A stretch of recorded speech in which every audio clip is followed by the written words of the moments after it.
Asa Sy anaty asa soratra atsipony ny tady natandroko ny io mifania atsipoko ny morsa ho an'ny adala sendry fa izary zany Am fiainana mila miaritra fa tsy meritra am fiainana mila mandroso fa tsy memotra asa soratra vokatry ny fo fa tsy setroka dia tiany tadio hoe zay mora kivy any ny sepitra aza manantena samaritana tsara fanahy na ho lasa ambonitry ny tendrombohatra tsara tanahy na mila miady lavo maresy na be ny manesy fa ny afatra dia ny mbola mamay ny vidy eveleso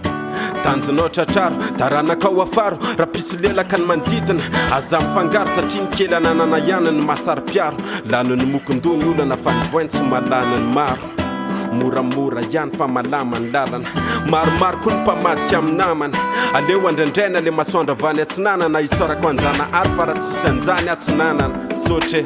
ho andreo nanosika sy niara-ny osina ivavaka kosa ho andreo rehetra nanozina ny lasa omba ny lasa homeky lamosina zasy ny fiainana ihany no afaka mifandravozina tsy maintsy misy mitsikera felako tsy maintsy mitsikaraka tsikify tsiketraka fa manana ny maizy andany fitiavana tsy malela fa ny volany maranga raha hitolona ihany betsy aleo antanjona amin'ny mandatsadra anjara ny lany mieritreritra hitaraina fa leoko miteny hoe tsy ampafiry ny fandalovana ny etika asakasaka izay tsy akatsirony ny marina hono trondrotrondro vaventy nefa misy misakapiriny aleo ihany tsotsotreny foana toy izay be filiriny hafahafa ihany raha azavaina le saina tery sokafana fa le varavarany ampo azavoaina zany no ilaina say andry alaina vao anomboka tsisy vidiny fa tsy hoe tsy vidiny ho azy iny raha tafaroboka raha tsy mahay ao fa toroko raha matahotra ao fa teriko tsy fantatro zany hoe mangidy io raha tsy efa nateliko zay no mahatonga nafenolatra sitrana ny teriko apotrako mibaribary zany fa tsy afeniko tsy natao ho an'ny kely saina fa natao ho an'ny tsy mikely soroka miareta fa kely sisa ary le kely ty tsy tao anatin'ny parlemanta fa raha lalàna mety efa nekeny ty